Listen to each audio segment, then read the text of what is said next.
Disventure Dispatch is back. And today we have a special guest, Lechgang from the Lechgang YouTube Woo! channel. Yeah, that's Right. me. I sure am ready to podcast it up today, talking about my favorite show that makes me money, aside from the other one. Hello. The other one. And we also have an announcement. Ark is going to be here a lot from now on. Oh yeah. Hi, Ark. Hi. I didn't want to be here, but they changed me up. Exactly. Hello. We No did. one wants to be here. We did. Ball and chain. Literal. I did. Literal I ball and changed chain. him. Very big ball. Very big ball. Very small chain. So today we're going to be speaking on the Disventure Camp 4 finale. We'll talk about its highs, its lows, and maybe what we'll want for the future of this show. I always like the Patreon shoutouts. I always thought it was nice that they designed the Patreons really well, even if some of them are like a little too close to like Danganronpa or Total Drama or whatever. It's like I appreciate it. Shout out to the guy who's been on the Patreon bench since season 2 beta. He's been there every time. And this is the first time that he's rooted for the person who won. What are you talking about? He's like it's like a guy that has like purple and yellow hair, blonde, the purple and blonde hair, and he has like a kind of suit thing. Hold on, I'll get a picture of him. He's been on every bench for when they did at the finale. He's been there I think he's the only guy who's been there every time. Was that the guy with the creepy face that I think Don pointed out? Oh my god. I think so. I'm pretty sure. If he had purple and blonde hair, then yes, it was. My favorite Patreon cameos were the dead gray guy on Jade's team that did not move a muscle, and legally distinct Topher. I saw that. I was like, that's playing with fire. You guys, I don't think they can get in trouble for design, but like, it's like, oh man. There was also He was there Julia. for like 2 seconds. It'll be fine. There was also Julia. Yeah, there was a Julia. I noticed that. Legally as well, distinct Julia, yeah. I did not see Julia. It was like Also- Julia, but with a round head. Also, initially, I thought they had less, but now looking at it, I think they actually have more than last year. I like to imagine that they made it so that the slightly lower tiers are now like you can join the audience because they've lost so many. But I think that's what they did, but I'm not 100% sure. Well, it was that before or if you'll recall, the reason that we got the DC5 cast so early is because Jared made it a Patreon goal that people really wanted to hit. So I think more people were incentivized to go to their Patreon for that reason. Oh yeah, I don't think that's the case due to the fact that I believe a lot of people just paid for the cheapest tier and then dipped to get after that happened. Yeah, so that was They like- would do that. that was like what 3 months ago now. Jeez, so long ago now. yeah. Oh, and wasn't it like you needed like 4 months of Patreon stuff? I think so. Yeah, it was a while ago. That's for sure. But yeah. So let's speak on what I enjoyed. I specifically, I actually thought this was a good episode in a vacuum. I think it had good moments. It had a good setup, payoff, and conflict. I thought that my favorite moments were actually Natalia talking to Logan at the top of the thingamabobber. Slide, that's a word. I also really liked how Logan won. I thought that him jumping off of the front was some awesome action movie shit. And I thought it was a good episode by itself. I can't really say the same in the context of the whole season, but I'll let you guys say what you thought first. I like that they reused assets from the previous challenges. I thought that was pretty interesting. I don't really think Disventure Camp has done that before, so that was nice. That's always. I feel like that's always like been a thing in like fan works where it's like the last challenge will be all the challenges combined. So Yeah. pretty nice. I did like this challenge overall. I really enjoyed when they were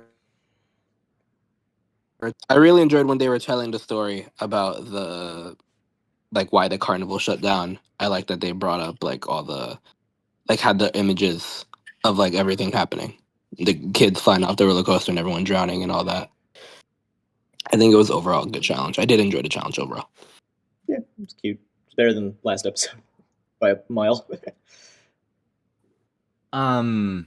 I thought it was really neat at the end of the episode where all the contestants were sort of coming together and reminiscing on all the good times they had.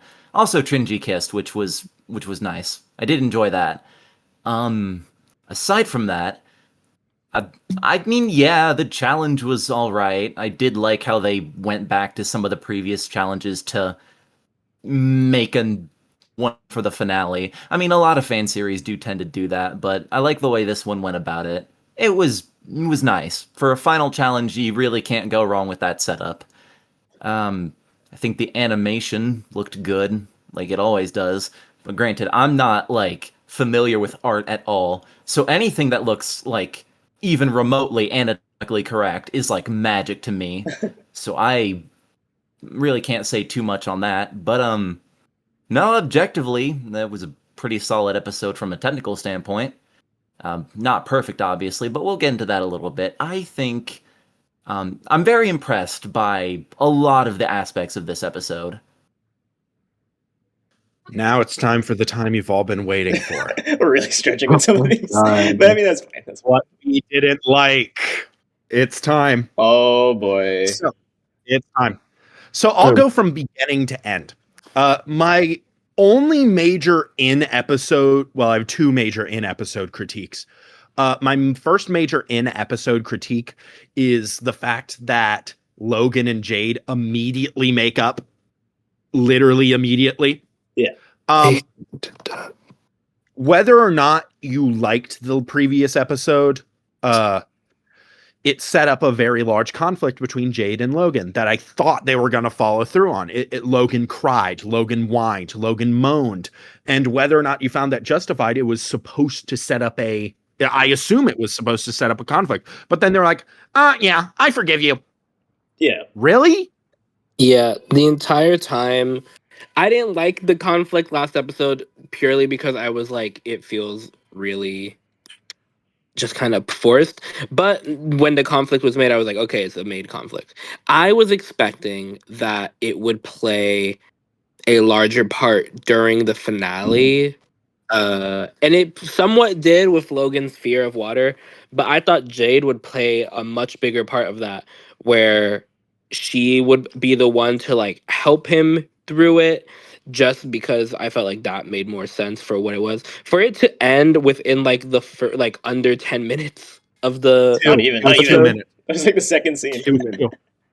Bro, like the fact that it ended that quickly, it made all of last episode feel like, okay, so why were you that mad if you're this willing to be like, you know what, I did stuff too, like that. I don't know, if it felt very just like a conflict they wanted for last episode, just so that there is like tension and drama and all that, and then they did not want it for this episode. They were like, oh, so then they were like, oh, we just gotta end it right now, and it just felt really unsatisfactory considering how big and dramatized it was last episode that it just ended with one conversation.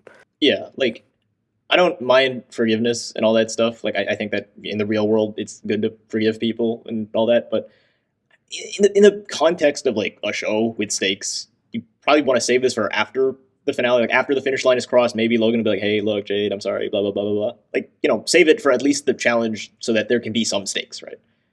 Some competitive spirit. I don't know. I didn't like it.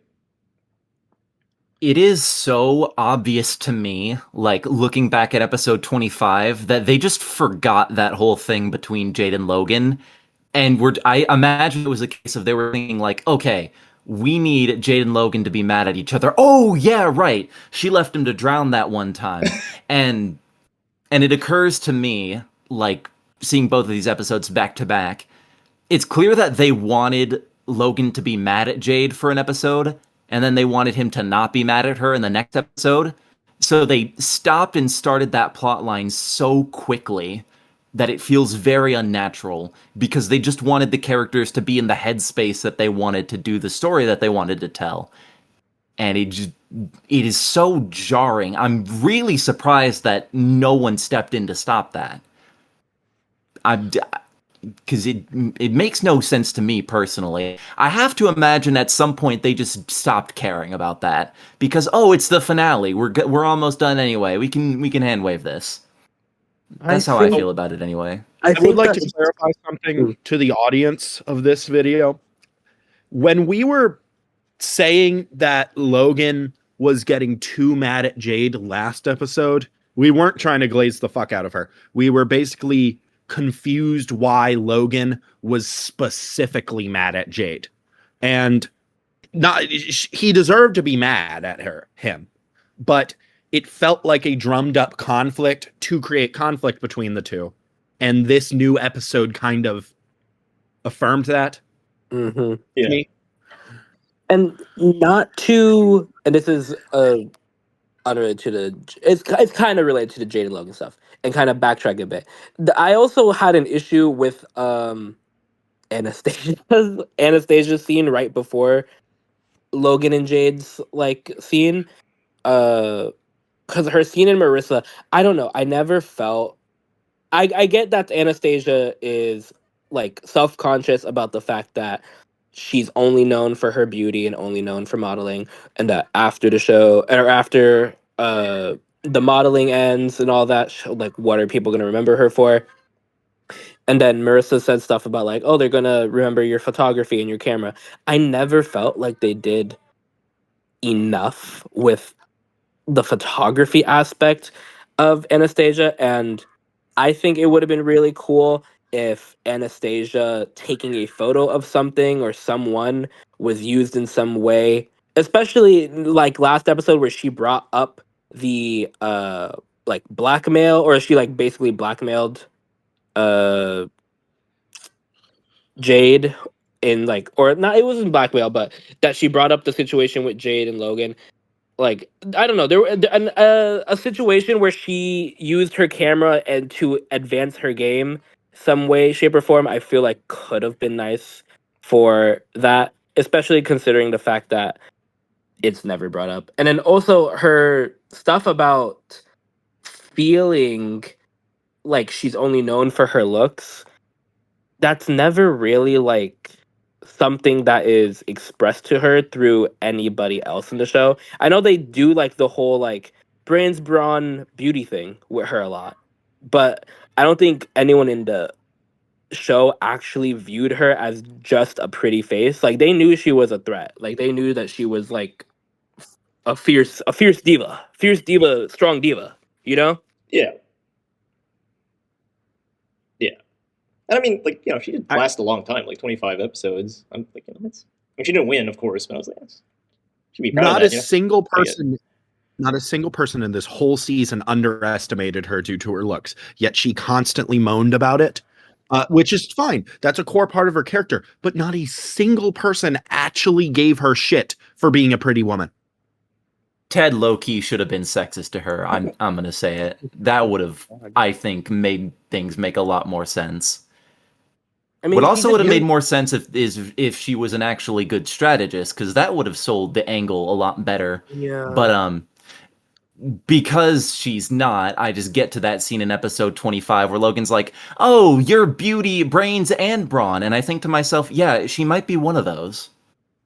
She just needed someone to like actually doubt her ability. And I feel like there should have been moments where maybe she isn't as like outwardly like a threat to people to actually like warrant people like doubting how good she is, because I don't think they ever give her a really moment like that. And I get that she is more than just her beauty, but they just don't ever push the like conflict of that enough, in my opinion.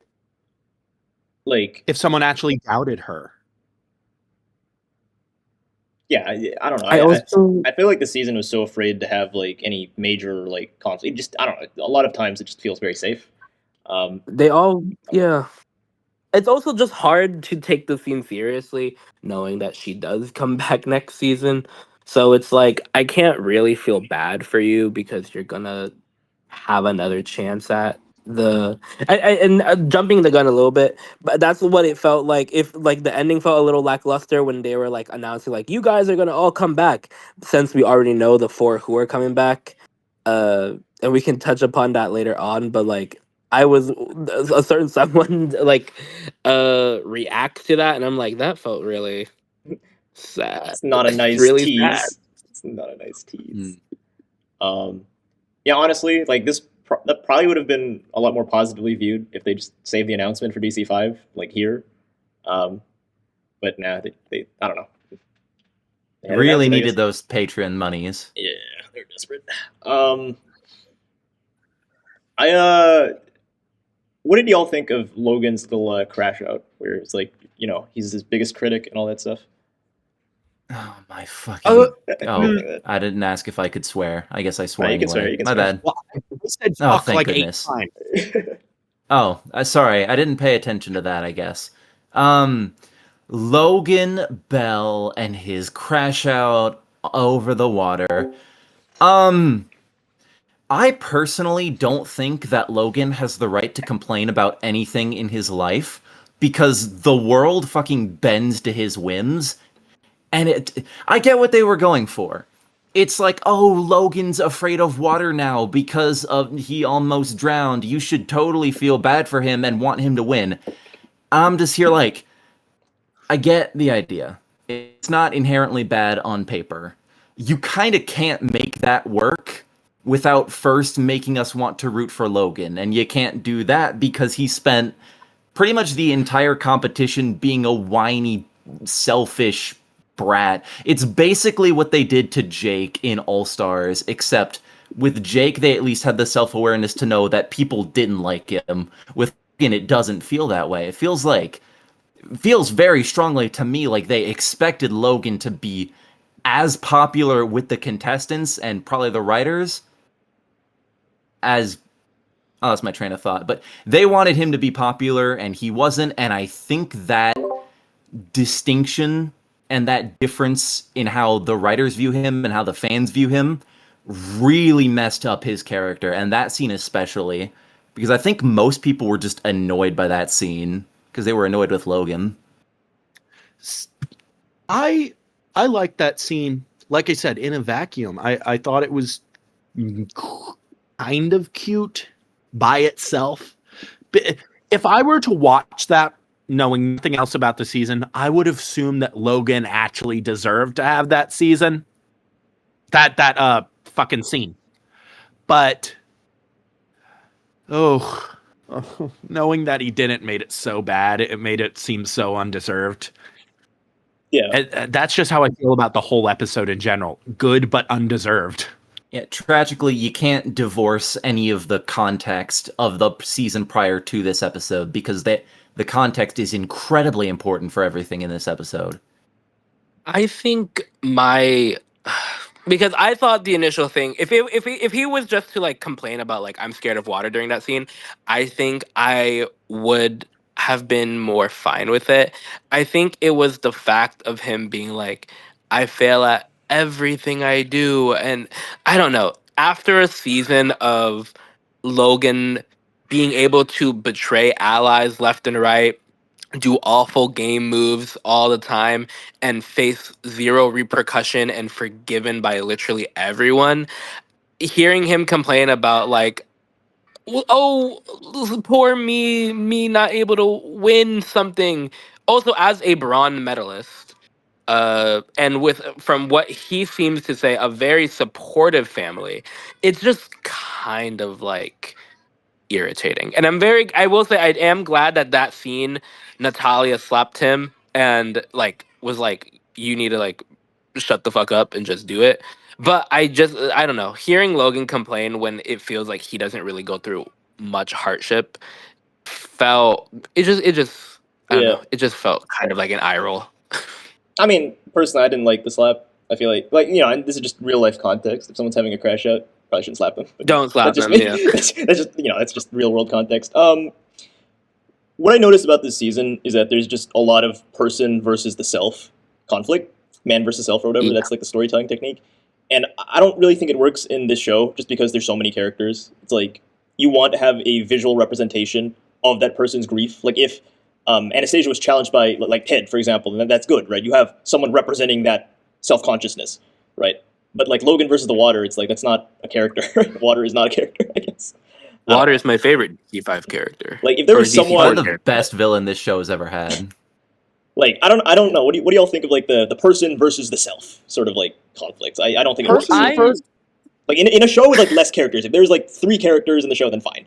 But when there's like 18 I- characters, it's like I think that a person versus self conflict can work well. I do think that a person I enjoy a good person versus self. But I think that in Logan's case it falls a little flat because there's no other person like pushing that like worry of, oh my god, I can't win anything. Like if let's say this finale was Logan versus Anastasia, and Anastasia the whole time or whole season was telling Logan like, you are nothing, you'll never amount to like, then that person versus self conflict feels a little bit more warranted because we see why he is having this self doubt. We meet Logan when he already has this self doubt, but we also meet him when he has pretty much nothing but constant support around him.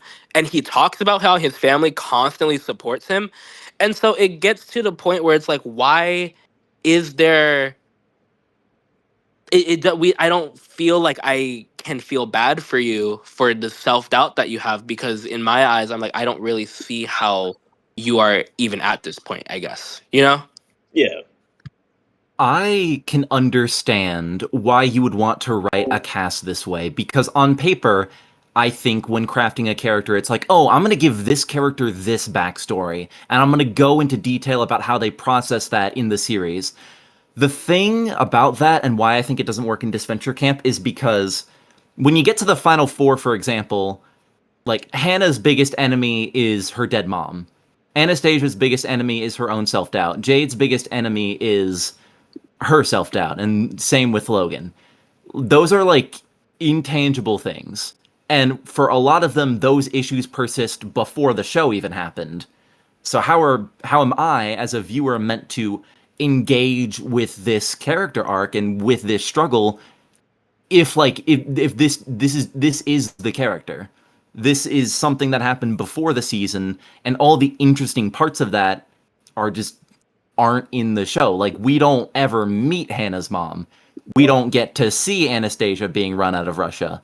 We don't get to see Logan, like, dealing with self-doubt because he only won bronze. That last one probably would have been stupid regardless, but I think it kind of just goes to show, like, there's no main antagonist in this season to really... The characters don't push each other forward or challenge each other as much as they did in previous seasons. And I think that kind of devalues the drama because there's less going on. And I do understand why, on paper, Logan versus the water is like this cool, amazing thing that shows his character growth. But like, I would have rather the water been Ted Gordon or Alessio or Spencer or any other character that could have like actually challenged him and built off of him and made compelling drama. Because as is, the water doesn't have a personality, and yet it's still probably better than both finalists. Yeah. When it comes to this final 4, they could have had for Hannah. They could have had one of her friends get medevaced. That would have made her getting upset make more sense because that reactivates her trauma. For Anastasia, they could have had Ted Gordon be sexist and then last longer. Someone directly doubting her, and she maybe because Ted's doubting Anastasia for her looks, Anastasia tries her hardest to prove herself to him, even though Ted's undeserving. That's a good person to person and person to self conflict.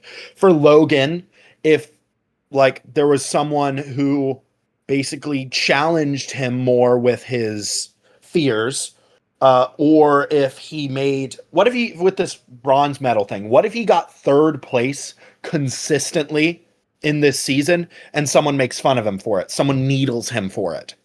And then with Jade, if someone doubted her, if someone doubted her, if like Spencer doubted her more, like, and needled at her insecurities, it's just man versus self doesn't work when there's nothing that pushes that, because in the vacuum, none of these four conflicts progress the characters at all. Hannah just loses people from a game that she knows she's going to see in a month or even a couple weeks, depending on when they got eliminated. Anastasia gets through the game without getting much pushback at all. Same with Jade. Both of those two basically are just divas that end the entire competition. And Logan has no meaningful conflict other than, oh, what was me? You hit the water, what was me? Which, a fear of a water is fine, but like, maybe there was someone that made fun of him. Maybe there was someone that pushed him to go in the water, or like something. But it's four people conflicting with themselves, three people conflicting with themselves, two people conflicting with themselves. Yeah, And I think they just don't have that synergy as well. It's I don't know. I feel like the final four, they just don't really have synergy. They that's really also don't. what happens with it is that since all of them are against themselves, when you like look at them against each other, it's like, oh, you're just all there, you know? Yeah. I think when we got to a certain point in the merge, like everyone kind of had this collective realization of how important Spencer actually was, because near the Yes. start of the season, he was one of the most hated characters in the cast. I myself didn't really like him, but as we get further into the season, I think more people started to warm up to him. And then when he got out around the final 7, all the conflict between the characters just really didn't amount to all that much. And I think everyone kind of had this collective reaction that's like, holy shit, I miss Spencer, please come back, because he was causing interesting conflict between other people that wasn't just, oh, I feel so bad about myself. It's kind of like the Disney villain problem, because like for a while Disney movies had this issue to where they didn't have like actual villains, and it would just be like generational trauma or some other outside force, which I think worked for a while. But when it becomes your whole MO, I think it really starts to devalue your work, because at a certain point, Disventure Camp stopped being, oh, watch how all of these contestants bounce off of each other and challenge each other. And it's like, watch these contestants go through their own personal struggles, and also they vote each other sometimes. Yeah. Of the four, of the final four and all their self trauma, I will say the only one that I did feel make some sense in the context of what they're doing is, I guess, Hannah, because it's not at the same value of your mom died, and yes, you're going to see these people at the end of this game. But I guess I also think of it as they are in a heightened environment where your friends are also people that you have to take out. And so I guess it's more touching on abandonment issues or being like left alone to fend for yourself. And so I could see her being upset about that. Everybody else, I don't really feel like their self like issues really came into play, at least in a valued like way for this season. And especially Logan, by like any all means, did not like hit any marks for that. Here's what I would have did when it comes to the final 6 and I guess final 7.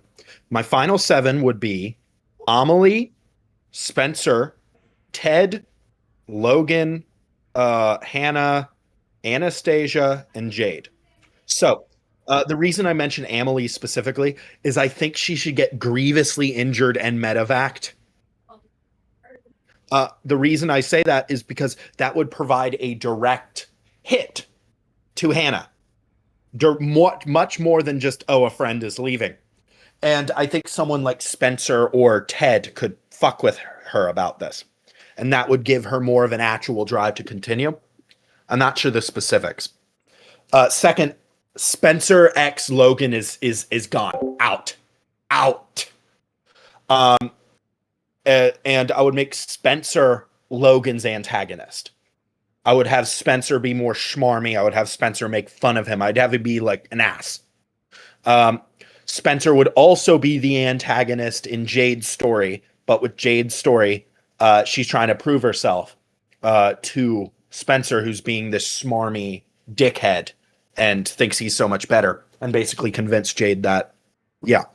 And Ted would be Anastasia's foil. I'm choosing Ted, even though it could be anyone, but Ted would feed into Anastasia's insecurity, and the way I'd resolve Anastasia's plot is basically like, I don't need to prove myself to you. And I think that was important for Anastasia, because Anastasia's plot doesn't end with that. Anastasia's plot ends with, and no one likes me because I'm pretty. She doesn't realize that she doesn't need to prove. She says it, but she clearly doesn't realize it.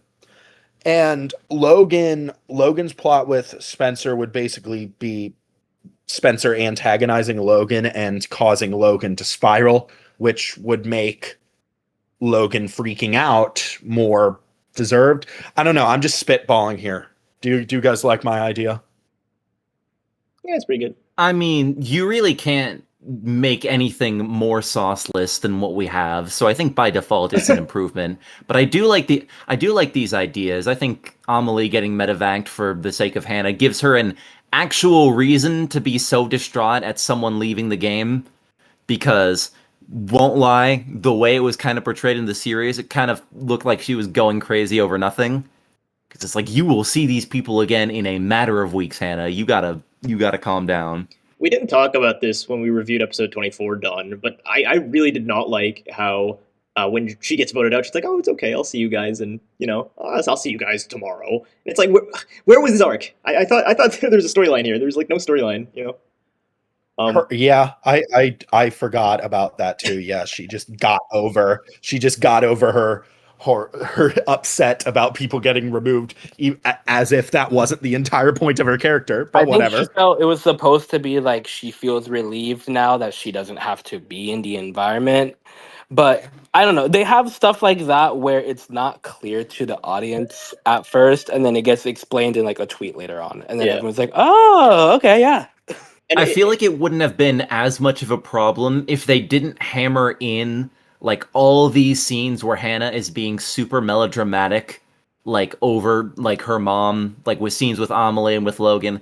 I feel like because there were so many of those scenes, the fact that she's just like okay in episode 24, it feels jarring, because all the setup for that to happen happens in that episode, and I don't think it worked all that well. I personally don't hate the way Hannah's journey in Disventure Camp ended, because like on a basic level, I like the idea that someone who's been like who clearly was not in the right mindset to join this show, like finds someone to have fun with and leaves on a happy note. I like that sort of thing because, it's wholesome and I like that. But the setup definitely was not there in the way that I think Odd Nations needed it to be, which is why I think a lot of people took issue with it. It doesn't help that Logan beat her and everyone wanted Logan to be gone by that point, so that probably did not help matters.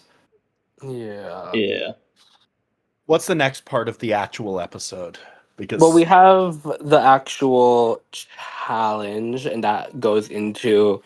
We skipped a little bit, but before Logan had his little crash out on the water slide, we have like bits and snippets of Jade's inner conflict of feeling like she played dirty or is morally a bad person for how she played, which I don't know. I kind of get a little tired and sick of this. Like, am I a morally bad person? And maybe it's just because I watch a lot of reality television. But I'm like, in this game, that's kind of how you're meant to play. You're not supposed to be a all-round good person. You're, and also how you play in the game is a game at the end of the day. I really don't feel like Jade playing like people with their like strategically makes her a bad person. And I can see why she has this moral issue, but I also thought that she cleared up that issue last episode after she gave her whole like speech during the jury like segment, because after Isabel was like, you played ruthlessly, and she was like, I did feel emotion. I don't know why she's still questioning if she is a good or bad person after that, because she acknowledged the fact that she did feel bad for what she did, but it's a game, you know? Yeah, it's interesting, I guess. Because like I look back at the past seasons, and like for the most part, no one really gives a shit about like the moral dilemma. But like pretty much everyone here is like, no, I'm a good person. I can't vote these people out. And it's like, why did you sign up? Yeah. Why did you sign up? And maybe that's why they pushed it more this season, because they haven't done the trope yet, and so they were like, let's push that They more. But they it's just kind of did that with Alec and All Stars a Oh little yeah, bit towards the end, at least. it's just weird that everyone, there were like multiple characters that seemed fixated on, am I a good person? It's yeah, especially characters that I felt like didn't have that issue before. Like they pushed it on Isabel of all characters, who I felt was pretty like felt very secure in her feelings, and then she gets told one time for taking out a showmance that you're a bad person, and then she's suddenly is like, am I awful and evil? And the fact that multiple characters had that like, how good of a person am I really in a reality television show where the goal is to be the last one standing, I just always kind of get like a little tired about it. It's fine if it's in the context of, I guess, themselves, of like, how good am I a person for myself, but I guess in the context when it's coming to like game moves and they're like, was it bad of me to take out my sworn enemy? No, it really wasn't. It really was not a bad thing that you did that, considering the yeah, fact that they were going to come after you. It does feel like a bit of an overcorrection from All Stars, because a big point of that is that characters would just do shit in All Stars, and like they wouldn't, and people would be mad at them. It's like, why doesn't Jake or Rhea have the self-awareness to, I don't know why I'm doing the mocking voice, because this is a point I made. It's like the characters didn't have the self-awareness to realize how shitty they were being. Like Rhea especially had this problem. So it feels like with all of these characters in DC4 being like, oh no, am I a bad person? It feels like it's like Jared really wanted them to have this self-awareness so they didn't fall into the same pitfalls as All Stars. The problem is, if you give that to every character, then it kind of makes them all feel like really samey. Like, yeah, why are you on reality television? That's the whole. Why did you yeah. sign up for this show? Like in my opinion, like one of the best DC1 episodes was the one where Ellie actively like fucks over Jake and Tom's like relationship or whatever, right? And it's like that has stakes, like. And the show doesn't really go into like, oh, is she a bad person? A little, it goes a little bit. Like I think Miriam talks to her a bit, but that feels missing in the season. Is like the actively fucking over of people's like relationships and people's lives. Like the best you get is Jade, but Jade like forgives pretty much immediately, and it's like, ugh. Yeah. And it's like I Plus, don't, it's just I like like really that. stupid how he went out. Yeah. So that doesn't help. It's like I don't know. I like the idea of like, yeah, it's a game, and like you need to do what you have to win, but like if you fuck people's mental health over, that's horrible. You should do that. But like I don't know. This season doesn't really explore that. I don't think.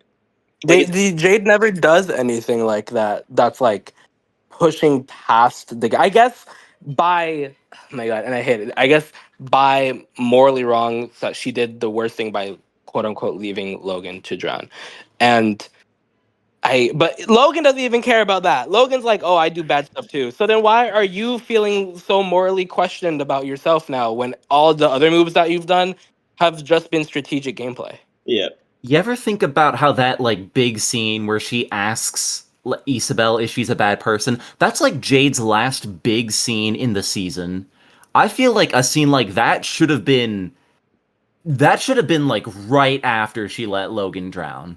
Because then you could have built on that and then like strengthened that idea by comparing. Because in that way, Jade and Isabel's relationship has more nuance to it, because Jade is conflicted about letting Logan drown. It's like, oh no, am I a bad person? And then you have someone like Isabel who is very willing to fuck over Anastasia and Marissa in such a grandiose way without feeling bad about it. So I think that could have been something. But no, they put that scene as like Jade's last big scene in the whole show. I'm gonna be probably just because they didn't know how else to write her in that moment because it was so clear that Logan was the priority. Yeah, Speaking I mean, of Jade in this episode, I really felt like she was sidelined in her own finale. She was she definitely like was. I mean, post the actual challenge, she didn't even get like a real scene. Like they had all these little cute moments of like random couples getting together, Love Island style. Yeah, Uh, that and was then so overkill. they like did nothing with Jade. Like she's the runner up, and she had this whole inner conflict of like in the same episode she has the same inner conflict of am I a morally good person? I'm surprised that they didn't actually like have at least one final scene, at least a talk between her and Logan. You know, they like gave post challenge. Alessio more prominence in the end than Jade. If I didn't know any better, I would assume that Jade was the one coming back for DC5, not Anastasia. I'd be like, oh, they're saving it for next season. But no, they just aren't. So weird. That's the reason why.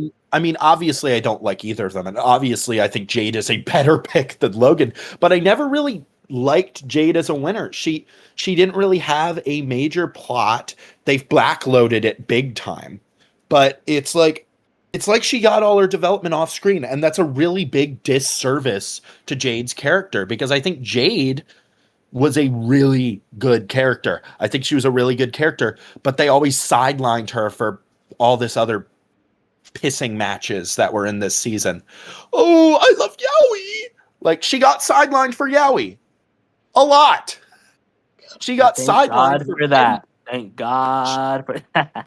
She got sidelined for petty beef between Jade, Logan, and Anastasia. She got sidelined for Hannah. She got sidelined for all the other characters in that final six and basically didn't get much.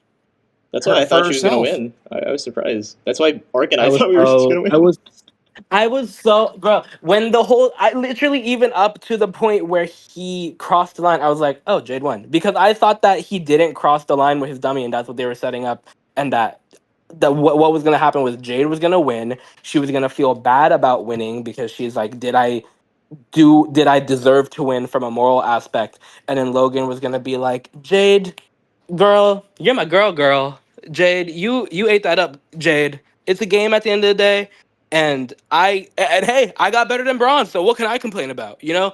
I thought that's what that was gonna go. And then she was gonna feel like a little better and still like feel, but no, they make her lose. She looks sad for like one scene when they're giving Logan the money, and then we hear basically nothing from her. I was very surprised that Logan won and then nothing of Jade came into focus. Yeah.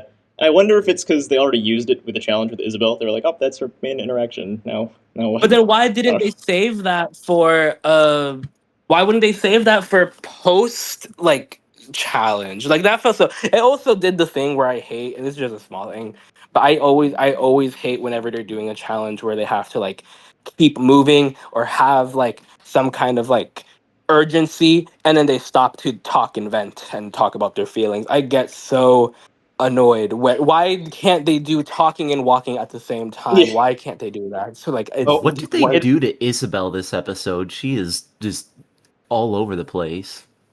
She's such a different It- character the whole season. It's Like, crazy. I know you're It not supposed to appears- ship nuns with other characters, but like, there's no way I can take like Isabel's just flagrant glazing of Jade as anything but simping. Oh, I was convinced they were going to kiss. Do you I remember mean- that one scene that they were like an inch away from each other and Isabel just got done glazing and they were like half a foot away from each other lip? I was convinced they were going to kiss on the mouth, bro. I'm absolutely certain that that's what would have happened, but like there was controversy with Isabel being a nun and being shipped in the first place. So if that had never happened, they absolutely would have kissed. But that was funny. They need to convince everyone that they do actually like Yuri, guys. We promise, we at Odd Nations, we do more than just make animated boys kiss. Sometimes we have gay women. Yeah. Wow. Groundbreaking. Groundbreaking. I have gay women just by being alive. I think that. Oh my god! And then the final part of the post challenge, where, well, they didn't put a lot of focus, considering the fact that we're retiring Trevor and Derek after this season. Very surprised that not a lot of focus was put on. I like even like like after everyone leaves, I thought they'd say like a scene where Trevor and Derek are like, Emily, we're gonna go on a little trip, just the two of us. How about you run the show for it? Like something like that, It was a very throwaway line where it was just me, Emily, as the new host, and presenting you with $1 million, and very like one, no one's gonna hear that because everyone's too busy complaining about Logan winning. So how is that gonna work? But it just felt like such a weird thing to do, considering that this is like your new host. And they gave like Trevor and Derek a whole moment when they became new hosts. So I'm surprised they didn't do one for Emily. Yeah, and like I don't know, especially because these are like the characters that have been the hosts in season one. Canonically, it's like I don't know, it's such an underwhelming send off, which is like it's fine, but like I don't know, it's weird. That the very end scene where they're like, "Oh, some of you are gonna compete." Nothing convinced me that they were originally gonna do a rematch more than that final scene. Because why? Why in the fucking world would you have Linda be like, another chance? Jared When actually. you've already released the cast. I actually recall, this was not long after Linda's first elimination. I believe there was a tweet that someone made. It's like, oh no, I can't believe Linda went so early. And then Jared said something to the effect of, oh, but she's going to do good in the next season, which I believe was intended to be a rematch season. Because it had to be a rematch season. There is no reason why Alessio and Ted would get so much focus in episode 13 and all these other characters would have these plot lines seemingly set up if they weren't going to follow up on that. It would oh my god, it would have been so cool if they did a rematch season. I personally would have loved to see a rematch season. I don't like rematch seasons. I think they're dumb. I think a rematch season could have worked in for this cast. I really do. And because people I like this cast. I'm much more of a fan of bringing back the characters that they intend to do stuff with rather than the whole thing. That's the reason why I don't like it when people are like, oh, well, I want Total Drama Island 2023 Season 3. No, you want Nichelle, Damien, Scary Girl, and Raj to make it far. Now speak for yourself. I want more Caleb. I want more Priya. I need Priya in the final two again. Knowing damn well Priya's gonna make it to the final 6 again. Well, I mean, that's how I feel. I get where you're coming from, Don. I do. But here's the thing. Like, obviously, in a rematch scenario, I think a lot of people would want Natalia to do better, Alessio, the Vibe Tribe, Ted Gordon. But I think a lot of people would also like to see Logan crash and burn. Same with Anastasia.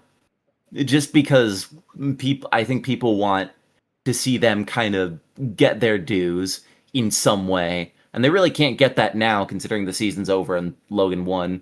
He got everything he wanted, because he's a writer's pet and kind of a Gary Stew. But you didn't hear that from me.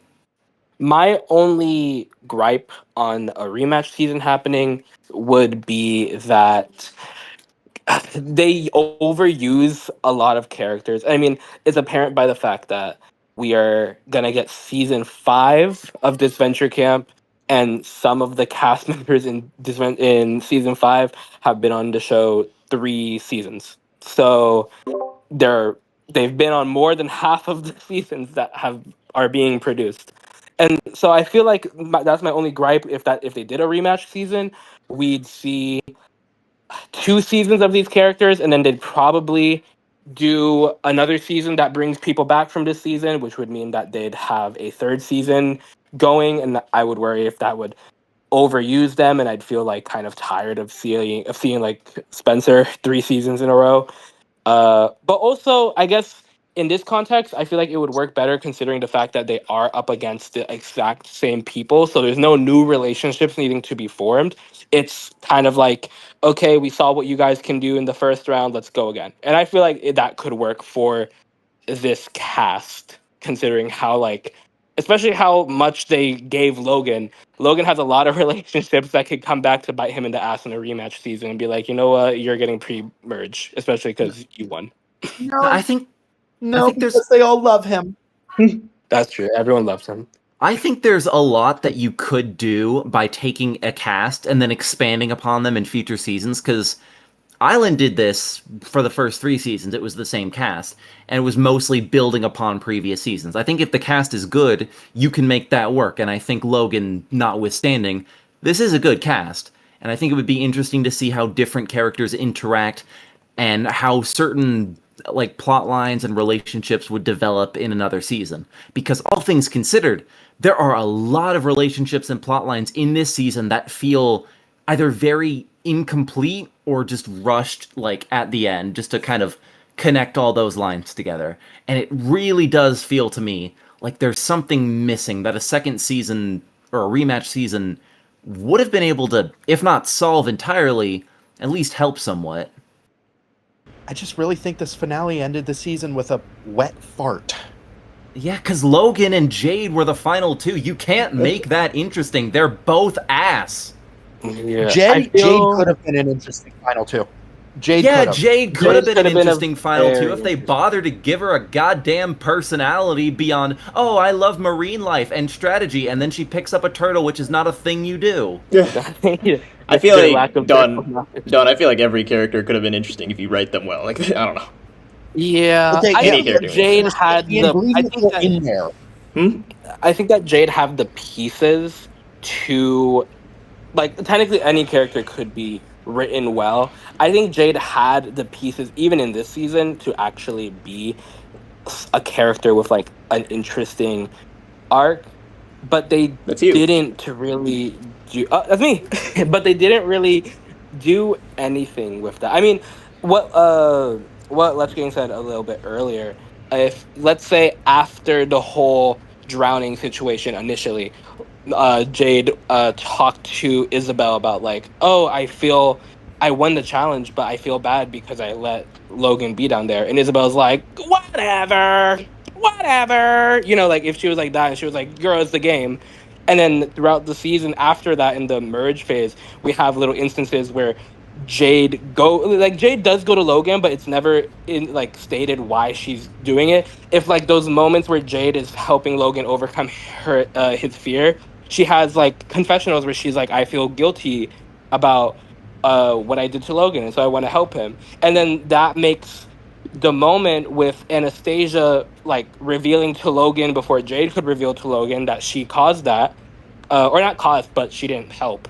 That it would make more sense as to like Jade's feelings about what happened, because then she's like, well, she knows that she was trying to help Logan, but Logan doesn't know that she was trying to help Logan. And then that would feel like a more complete cycle than her doing it not being talked about for like 9 episodes straight, and then it being brought up again, and then it suddenly being a topic of interest for 1 episode. Yeah.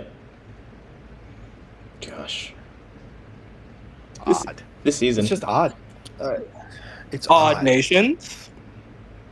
This season, man. This season. It's like so crazy how this season had such a fantastic cast, and by the end of it, they went with the two people who made for the lamest finale. A very predictable final two, I will also say. I feel like no real, like, Logan felt like someone that you'd look at and be like, oh, he's probably going to make the two finale, which in my mind is why I was like, they're not going to drag him to the end. But then they did, and then that's why I'm like shocked, because I'm like, oh, that was really, that felt really I obvious just to do. remembered he was the last guy in the final 6. This is so God. He was, and he Sorry. probably shouldn't have been, but I don't want to be too overly negative. Pretty much everyone predicted that Jade was going to be in the finale. Like, I think she Yeah. had more finale predictions than any other placement put together. As Yeah. soon as Logan was the final man, I knew he was hitting that finale, at least the final 3. Yeah. Gosh. But I'm just thoroughly dissatisfied with this ending. I'm not really mad, not nearly as mad as last episode. No, I'm not. It I'm just felt not like nothing. torn up. It's just, it happened. It just felt And like in- there. In a sense, that's really sad. That's really sad because if I was angry, at least I would be emotional about it. But a finale is supposed to be the culmination of everything that came up to that point. And if I'm sitting here like, that's just sad. Yeah, we're not gonna remember it's this in just like a week. so disappointing. God. And it's like, I'm not nearly as mad at Logan winning as some other people are because I just don't care, I guess. I'm in the It's- same boat because, like, for me, it's a case of I'm disappointed because I know for a fact Jared and his team can do better than this. I've seen them do better than this.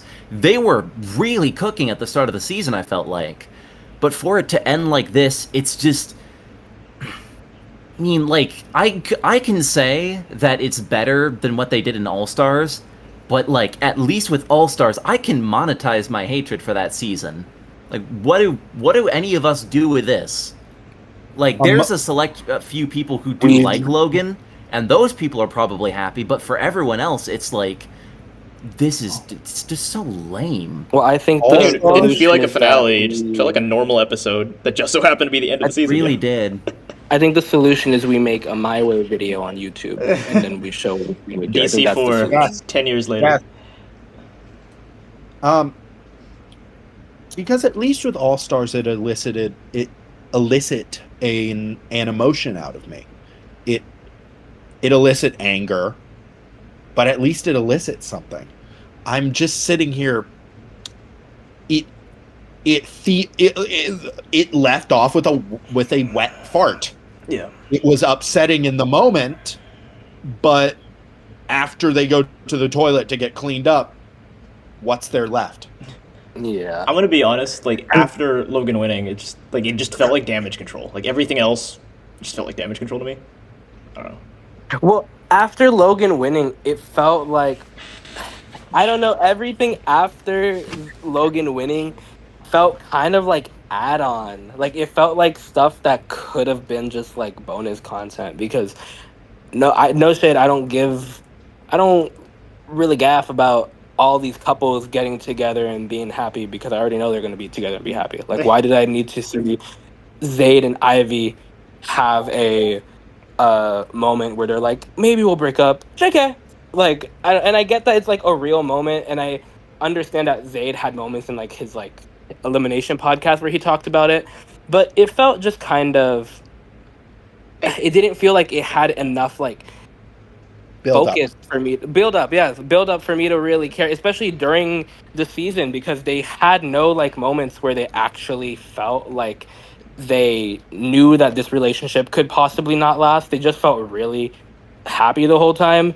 And then, you know, every other couple getting together, it just felt a little bit like just maybe catering to the fan base slightly, And especially Yeah, with Ted, Richard, and Linda as well, all being friends. I was like, okay. Yeah, I mean, All of it to me Sure. felt like a big distraction. Because, like, I have to imagine that Jared and the writers knew how the finale was going to be perceived, especially given Logan's, like, reputation being in the mud.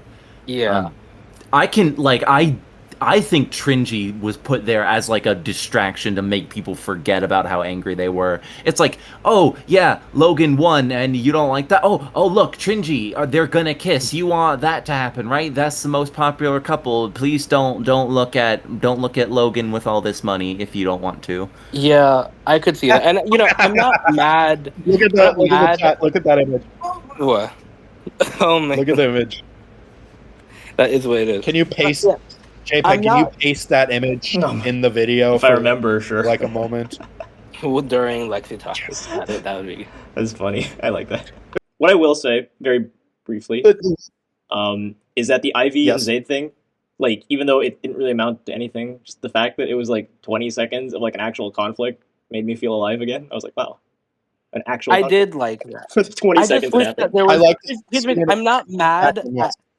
I'm not mad at anything that happened post Logan winning because I liked it all way more than Logan winning. And I like the pairings that they did. I do like Zayd and Ivy. I do like Anastasia and Marissa. I do like Benji and Tristan. And I do think that Natalia and Alessio could be like cute. And Yeah. but it just felt Don't like forget Logan What I like, and Hannah.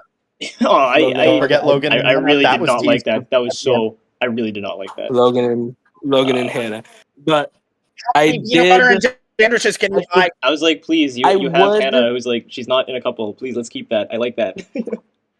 I Let's just have one would character. have liked it more, especially with like some of the. I guess I just want more build up to them because it genuinely just felt like they just came out of nowhere and was like, cool, here, have these 5 couples that we saw that you like on Twitter. Hope you enjoy them, and then that was that. I think objectively a lot of those scenes were good. I mean, I liked Shinji getting together. That was cute and in character. I like some of the things between Zayd and Ivy. I just really couldn't connect to it because I was reeling from the fact that they actually let Logan Bell win the goddamn season. Yeah, and Like, also did you learn anything from All Stars? and This is also the exact thing you were trying to avoid. and also not giving Jade a moment in that post challenge stuff felt so weird. It just felt so weird to not give her anything post because they used it all during the challenge. So Yeah, it's like she has nothing else to talk about. She already talked about everything. So it's like, oh, here's just her. She's saying something to Isabel. Who knows what she's saying? gosh. The "you got robbed" line felt like a piece of meta humor that really was a slap in the face to the audience.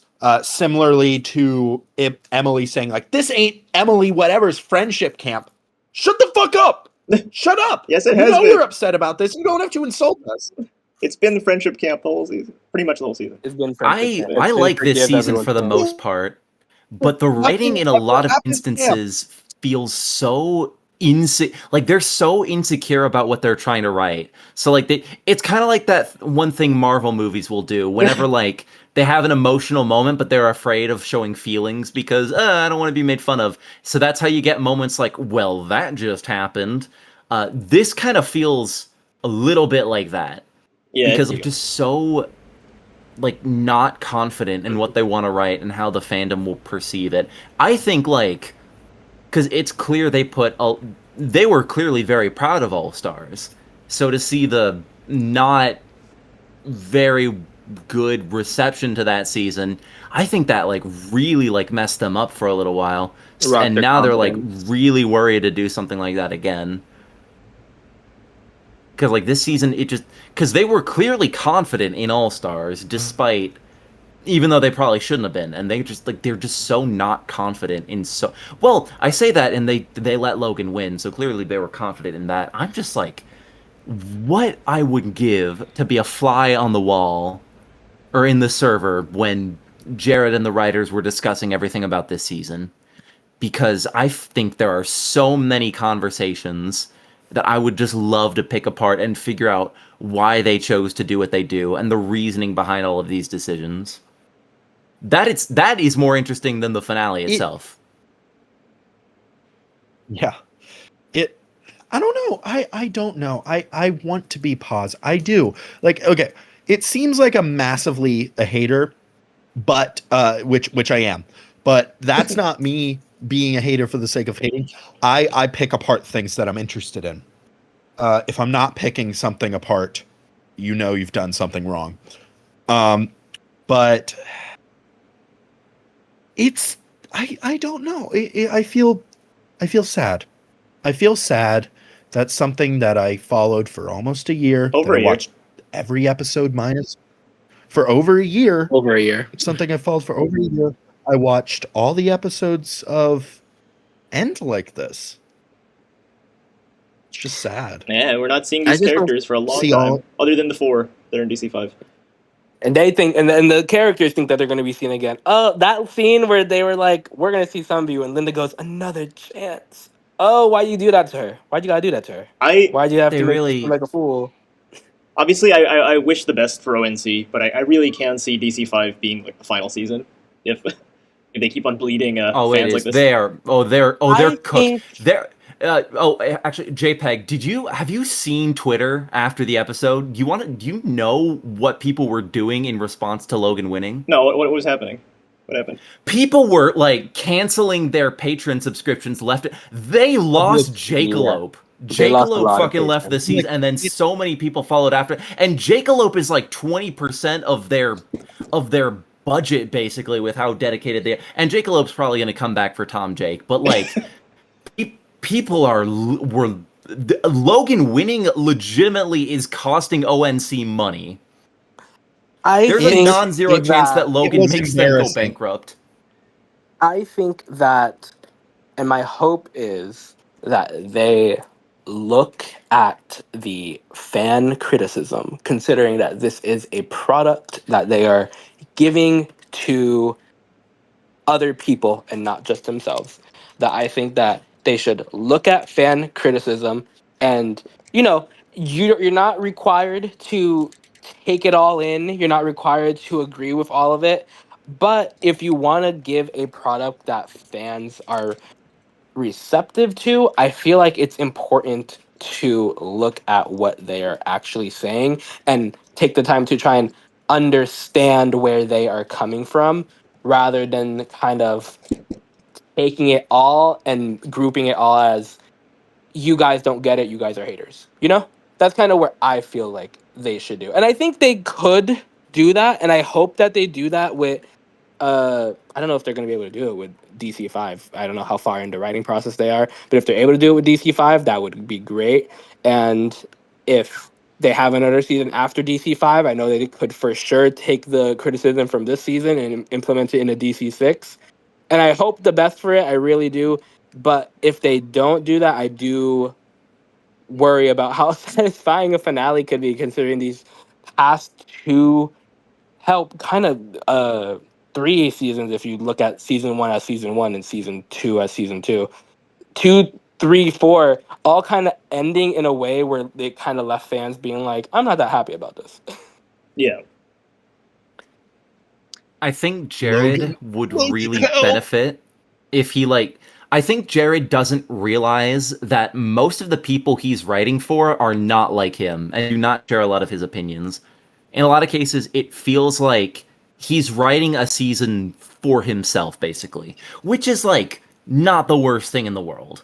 But I don't know, it kind of feels like he's expecting everyone to kind of see his vision and appreciate the season the way he does, which is very evidently not the case. From what I hear, Jared is the only person associated with the show that liked Logan.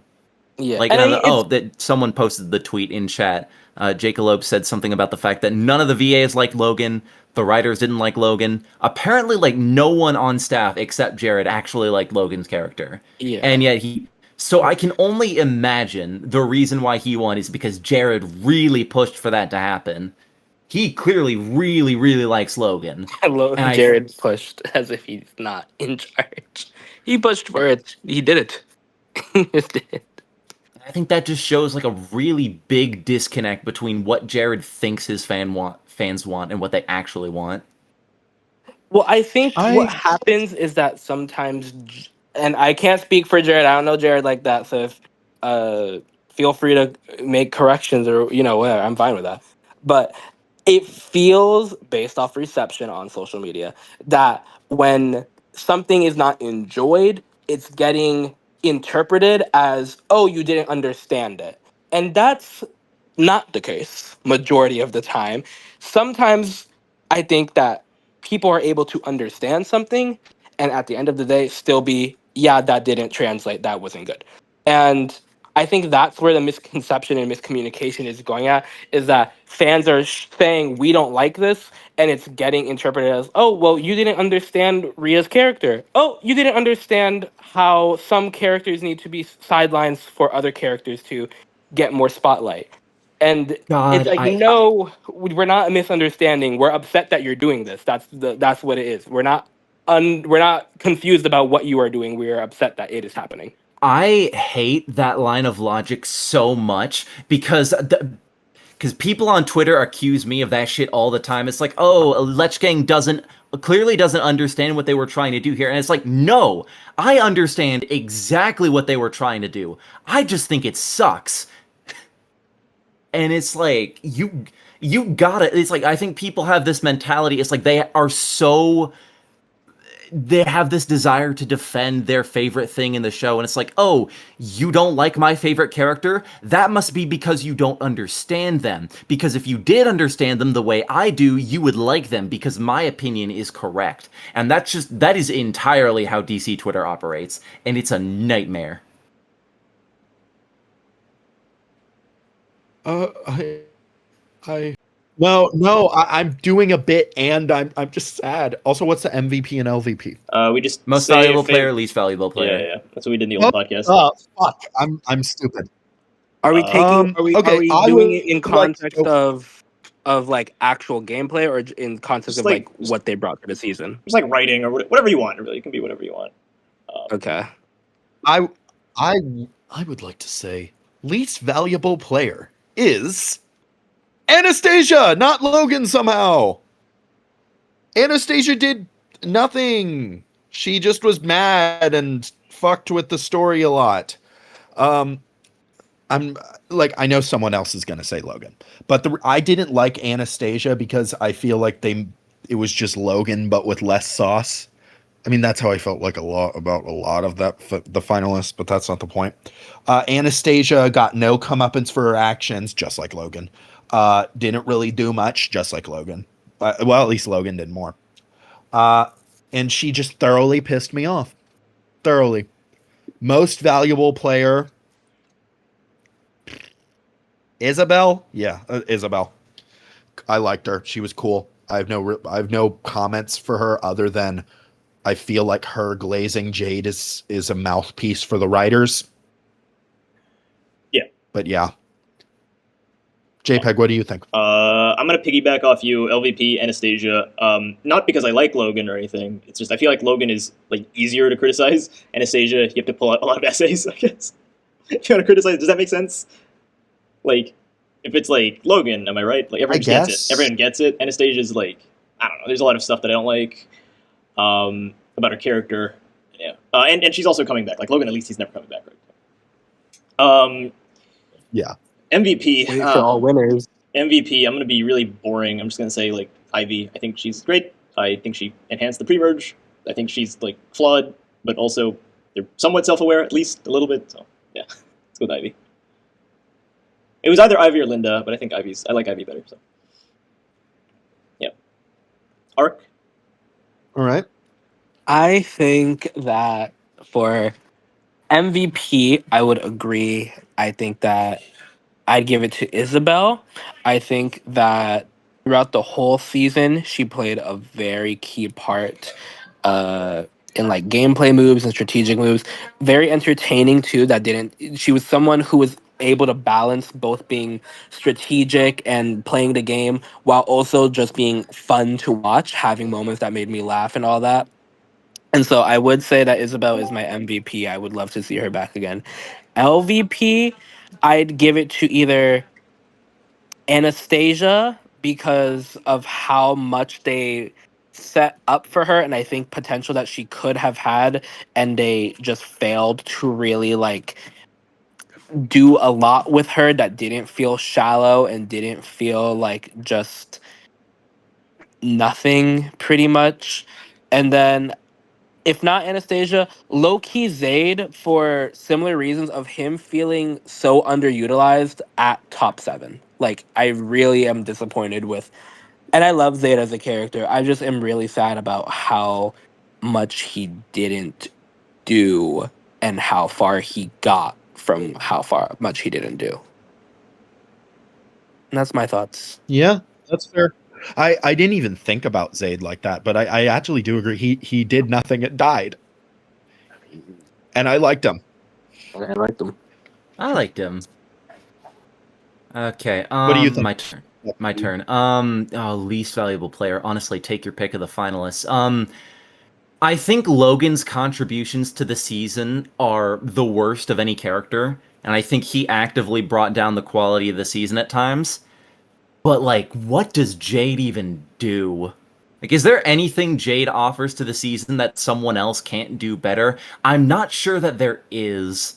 So it's like, who fucked up the group project more? The guy who scribbled all over it, or the one who added basically nothing to it? Ooh. I don't know. I think I feel I feel like I have to say Logan purely just because he's such a failure of a character and there's clearly no self-awareness that went into his writing. But Jade is really not that much better. I think just because she's so boring. And I hate to have to say that because there's so much about her that could have been really interesting, but they did such a poor job of showing that off. If I have to do homework to understand this character fully and appreciate them for who they are, I don't care. Alessio is funny just like as he is, and he only had 2 episodes. If he can do that, then Jade could do something like that too. But most valuable player. Low key, I feel like it has to be Spencer because even though there are characters that I enjoy more, like Zayd and even like a couple others to it, a lot of pre-murders to a degree, I feel like what Spencer provided to the season, he kept things moving. He brought conflict to the season, and some of that conflict was interesting. I didn't like everything that he had going for him early on, like with everything with Diego, that wasn't good to start with, but I feel like even then he brought that back around. There were points where I felt like maybe he had a bit too much plot armor than he reasonably should have. Like the Natalia vote, he had no business surviving. But like, I don't know, compared to other things I've seen, like that really doesn't mean anything because he's a fun character. And he brought a necessary antagonistic force to the season that just, once he was gone, season didn't have that. It just kind of became this weird mess of people getting along, but also not really getting along. It just felt so aimless without Spencer, which is why I think I have to give it to him. Because he kind of kept the season grounded in a way that, like, no one after him really could have. This is why Ted Gordon should have returned and shot Logan. Ted Gordon. Oh god. Splattered Logan. What are your guys' hopes for DC5? I was gonna say DC2, but DC2 is not gonna change much, I feel. So what are your guys' hopes for DC5? Less person versus self conflict, please. Make the conflict another person. You know what I mean? Yes. And Like, especially because there's 24 characters. There's so many characters to use. Sorry, you go. Cut down on plot armor. Plot armor and conflicts need to be natural. Like, this cast had a bunch of natural conflict that didn't get carried out. Freaking Logan betraying Zayd, there was no conflict with that person versus person. Just, there needs to be an antagonist that antagonizes, but also the story needs to be coherent. Like, the antagonist needs to work. That's why people were so pissed off with Spencer, even though he was.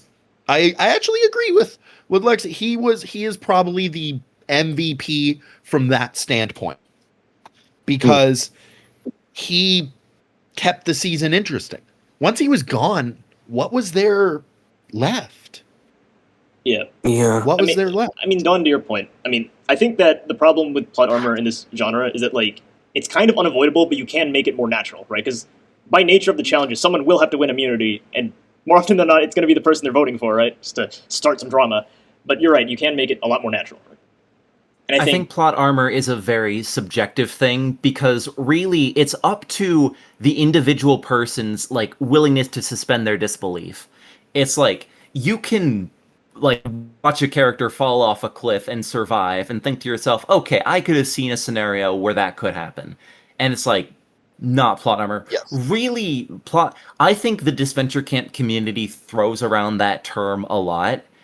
It's really just a case of, do you believe that this character could reasonably survive this elimination? Or is there a reasonable explanation for it? If not, then that might be plot armor. But if there is, then, like, no, you're just getting upset because a character you didn't like just made it farther over someone you didn't. Ideally, I would say plot armor will always exist, but it needs to be not noticeable, I guess. I think that's like, because here's the thing, in pretty much every piece of media, the main character has plot armor. Like, you don't go into like Star Wars and like, oh, I sure do hope Luke Skywalker doesn't die. No, he's the main character. He's gonna do it. Like, when you engage with a piece of media, you sign an invisible contract that says, I am willing to believe anything so long as it follows the logic of the world that you set up. And in the case of, I think in a series like Total Drama, where there aren't really any solid main characters, like you have to do a lot of people feel like they have to do a better job of hiding that. But really, if you look at the original Total Drama, it's like, looking at it now, obviously Gwen and Owen are going to make it far because they get so much more screen time and relevance than someone like Cody or Noah or Justin. Yeah. With something like Disventure Camp, though, it's like they feel the need to make everyone feel important.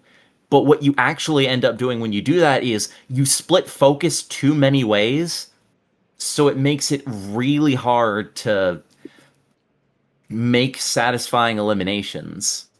Unless you're willing to like fully commit to the main character angle. There's another angle to that, but I kind of lost my train of thought. But I think you understand like the basic point that I'm getting at is it's like plot armor is a bigger problem in Disventure Camp for a lot of people because it's hard to believe how certain character, because the characters just don't really act logically most of the time. And even when they do act emotionally, they don't act consistently emotionally. And that leads to people being like, what the fuck? Why are you doing this when you were established to feel this way in the previous episode? And that's why you get a lot of problems where certain plot lines seem to start and stop at random. It's because I feel like Jared needed the characters to be in a certain mindset to do the scene he wanted to do. And I don't know, as far as hopes go, that's certainly something that I hope changes in DC5. But I'm not sure if make your characters consistent is exactly an interesting way to phrase my hopes for the season. Here's what I would say they could do to make DC5 work. With so many characters, they need to choose main characters. They need to choose a set of main characters, maybe 6 of them, that are basically followed for the whole season. Do we agree with that? To have a set of characters followed? To basically have a set of the main characters. There's too many characters in that season for some characters not to get foddered. I would say no. I don't want that. No? For me, I would rather that. I mean, I could see why if they did that, I would not be upset about that because it would definitely make it easier to follow. But then it would also just make it feel like I wouldn't want it to be just those characters because then it would feel like every other character is just a background character. And I don't necessarily want that for a show that is supposed to be putting me in an environment of we are in reality TV. You know, I think that their issue is that I for sure think that this season is going to be really hard to follow with 24 characters. I really don't think there's much of anything they could do to prevent that. My thing is that I think that they need to just plan for more than 1 or 2 antags especially maybe people feeling antagonized by other characters who aren't necessarily just those two main antagonists. Everyone disliking one person and just kind of makes it hard because eventually that person is going to have to go home or make it to the end. And if that person goes home, then there's basically nothing left to work off of. And so I feel like they should next season, if they could, make it so that for sure one character isn't getting all the plot points like Logan did, how he had like 7 plot points this one season. But also don't be putting all your eggs in one basket for one specific character to necessarily be the antagonist all the way through, especially with how many characters you guys have. It would be nice to see that person go home and then a new antagonist actually like coming into the fret and not it just be now it's everybody, now it's equal footing for everybody, you know? Yeah. That's where I my d- mind is at. I I see do where you're coming understand. from with that though. I understand where you're getting at, Ark. The thing is, it's like I don't want it to be a scenario where only a select few characters get a lot of focus, because I do think you can take characters who are meant to be early boots and give them like proper time and attention. TDI didn't do this super well, but prior to their eliminations, both Beth and Cody got episodes where they were pretty pivotal characters. So I think it can depend from episode to episode. The thing is, like, season 5 is going to have 24 characters. 12 of them are brand new people. I think statistically speaking, 96 episodes. 4 of those fans are going to be like absolute nothing burgers because they're not going to have enough time to like really develop as characters. I think they could still be fun because like Alessio is probably one of my favorite characters in DC4, and he was the first boot and always planned to be that. Yeah. But it's just, you don't have to give. I feel like a lot of, because Reality Resort Loki had this problem because they gave one of. Am I allowed to talk about Reality Resort? It's not like a spoiler thing, right? Yeah, I go can for just it. talk Go about for it. it. You're allowed to talk about This- anything. Dispatch. This is the All right. dispatch. We don't have to talk about any of these shows. We can talk about EE when it comes out. Yeah. Oh god, you know I'll have to talk about EE when it comes out. Okay, so like I Reality hope that you Resort. hate it. I hope you hate it so you can diss it, because that would be funny. No, I need not Reality Resort. God damn it! I need Exotic Escapade to be good so I can stop talking about Disventure Camp. Cannot be the peak of this community, Don. Like, it's. I don't hate this series, contrary to what some people think. But You're what you would hate, low key. You gotta make something better than Disventure Camp. This cannot be where this, like, as far as like I'm concerned, like the best parts of like this community is like excluding all the object shows, because that's a whole different thing. Like, it's Disventure Camp, and then it's total drama with all total drama with all the Mario characters, and then it's total drama Club Penguin, which like no one except me has seen. I need Exotic Escapade to be good, Don. I'm gonna lose my mind if Disventure Camp is the best this community gets. I have bad news for you. It's so ass. It's so cheeks. Okay, I'll just murder you So later. shit. But anyway, Reality Resort had this problem to where they really hyped up some of their characters and then just had them beat early boots, so that the characters that were left over kind of got nothing. They made it to where some of their early boot characters were their best characters, and then they didn't really follow up on that. Well, they followed up by eliminating them. And I don't want Disventure Camp to do that, but they can still, I mean, low-key, arguably, they kind of did that with Alessio and Ted. So I don't want that. I think maybe taking a step back from, like, the first few boots of the season would be a good idea, because they don't all need to steal the show. Some of them can be mid as fuck. Some of them can be like Dan. I would honestly not mind if they were like that, because I think you can get a lot of ironic enjoyment out of someone who just kind of does nothing and fails. That's why I like Caleb so much in season 1 of the reboot. So I feel like with 24 characters, they are at serious risk of like splitting their screen time way too thin amongst all of them, and I don't want that to be a problem. Yeah, and I feel like with the format, I know fans versus favorites, like it's not a favorite format. I think that, and I would hope that, I want the first 2 boots personally to be 2 favorites, because it'll give I doubt that the first episode's going to be an elimination. And then the first 2 episodes being favorite eliminations, I feel would be good because it would give the fans a chance to at least catch up plot wise and feel like we could like at least have something before we start losing them, you know? And if that doesn't happen, then it's fine to have some people become canon fighters. It's fine for some people to be like Kia Asylum, never seen again, kind of big old flops. But I personally would like to see at least a little bit from these 12 people before one person within them leave, especially since they're going to be competing against not only each other for screen time but 12 people who have had two to some two, some three timers, you know. Yeah. I mean, yeah, I agree with you on that. Like, any excuse to get rid of Allie as soon as possible, because God knows she's the Yeah. one people wanted in this season. But no, yeah, a lot of those favorites just don't. A lot of them don't need to be there to begin with. I think the decision to make like the no pre-merger rule, I think that is incredibly stupid because you have It's because a people trauma response from All Stars.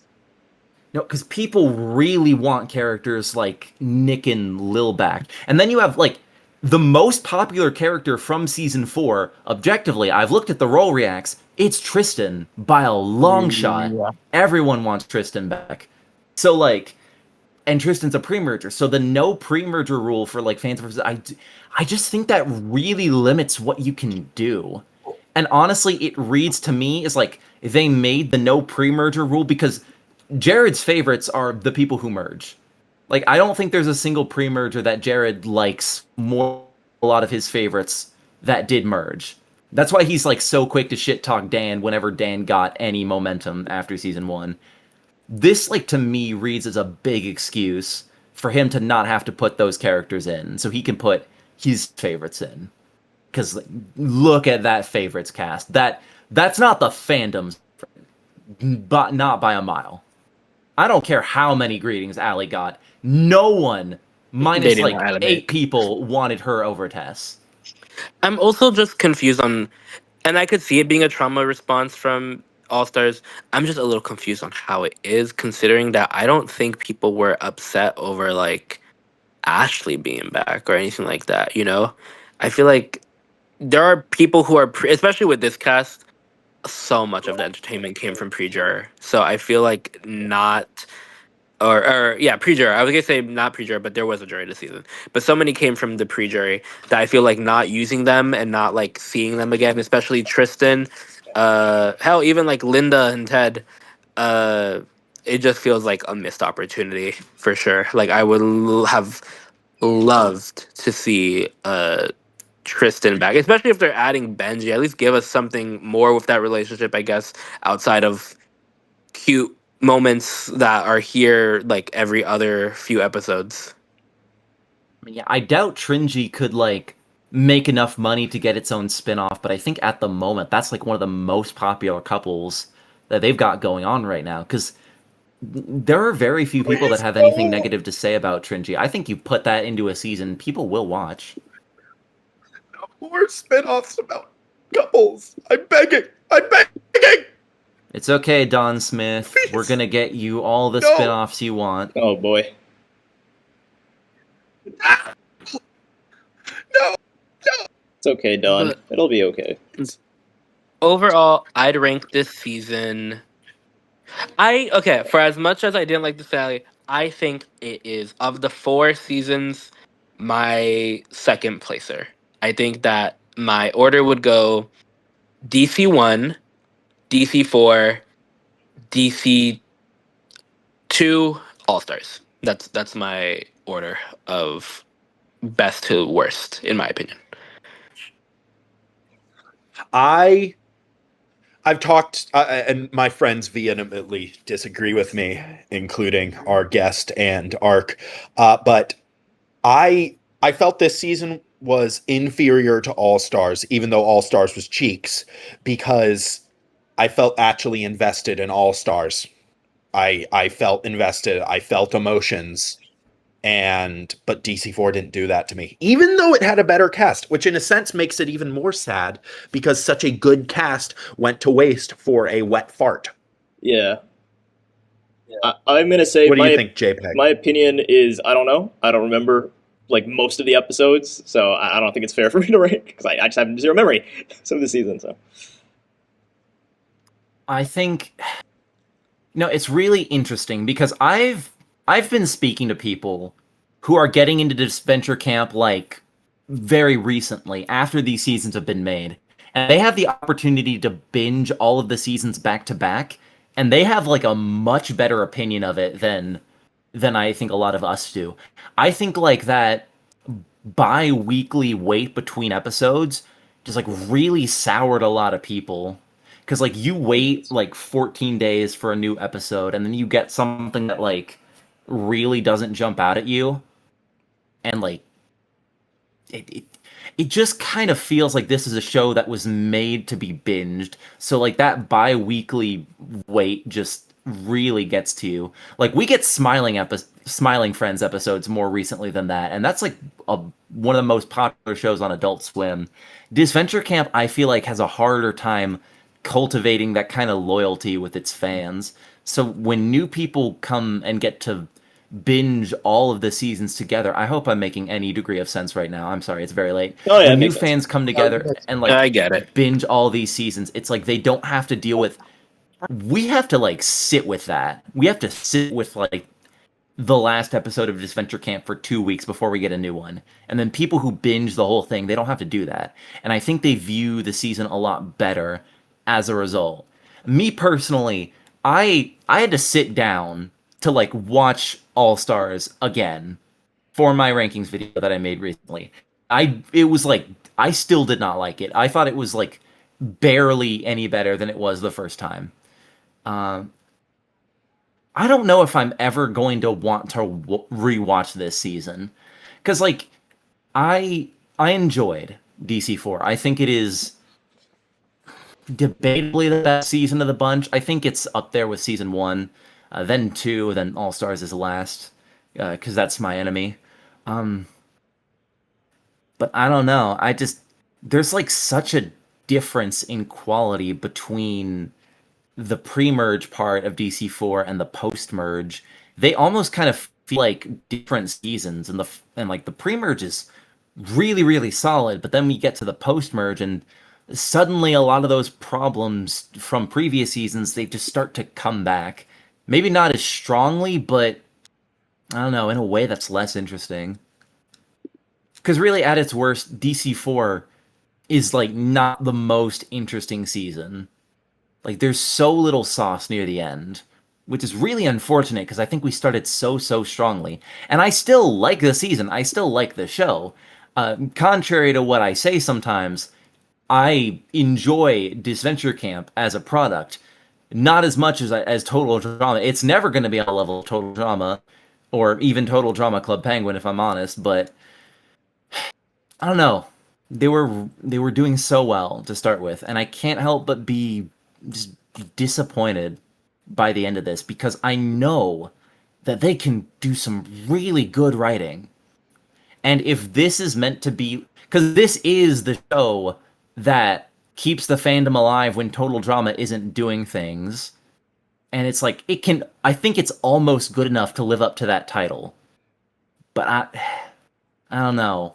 They let Logan win the season, which is genuinely, I think, going to cost them a lot of money. You don't just you don't lose all those patrons because of nothing. I think that sums up the season. They let Logan win. It kind of really They let makes him me win. it makes me worried for season 5 because after Rhea won All Stars, I was like, oh my god, I hope they don't do anything like this in the next season. And for a long time, it looked like they had learned their lesson. And then Logan won. So going into season 5, I can't be like I might see a character that just like I completely hate and is annoying as all hell. And for all I know, that could be the person they want to win. And I don't know if I want to put up with that again. If I Well- want to make money, I'll just talk about object shows if I need to. Like I really want to like this show more than I do. And I'm sorry for rambling. It's just like this show No. has just been a big part of me coming up. Like I wouldn't be here if not for Disventure Camp. Not just like in the obviously I wouldn't be here because the podcast is based on Disventure Camp, but my momentum as a creator is mostly thanks to Disventure Camp. So I do owe this show a lot. It's just there's so much potential that I think it can make good on, and I feel like it's not a case of they can't make good on that potential. It's that they don't want to because they want to do their own thing. Like they wanted Logan to win, even though by all accounts of writing, he just didn't deserve to. Yeah, it's a shame. I suppose we'll see where we are next year if we're all still around. God help us. We'll see what happens. You know who does have to put up with the next season? Who? Me. And me. And Jpeg. And Art. Well, DC2 We're- Remake can be our little palate cleanser because we know You're what's going going to to happen, see us right? again for DC2. You're going to see us again for DC2 and DC5 and not Tom Jake unless Jpeg makes me. No. No. But all in all, disappointed in this ending. I'm not even mad. Not even mad. Yeah. So, yeah. I mean, we're ending on a whimper here, but I guess that's it. That's all we have to say. Thank you for joining us, Lexi. Thank you. No, absolutely. If you need me to come back, I will. I may not be excited about future seasons, but if you ever want me back, I mean, I could make room. I like being on YouTube. Yep. Yeah. Thank you for being here. We can and will have you back because I enjoyed you being here. Yeah, it was fun. No, I really enjoyed This being was here the too. Disventure Camp. I'm Don Smith, and here with Jpeg and Arc, and we are Disventure Dispatch. Thanks for The watching. real Subscribe to Lechgang. Disventure Dispatch was the friends we made, and Lechgang was the friends we made along the way. And shout out to Shanghai Pepsi Cola for making my delicious watermelon soda, Miranda watermelon flavor. That sounds good. Thanks, Miranda. Thank you, Pepsi. Thank you, Pepsi. Thank you, Pepsi Shanghai specifically. Oh, yeah. Shanghai. All right. Bye.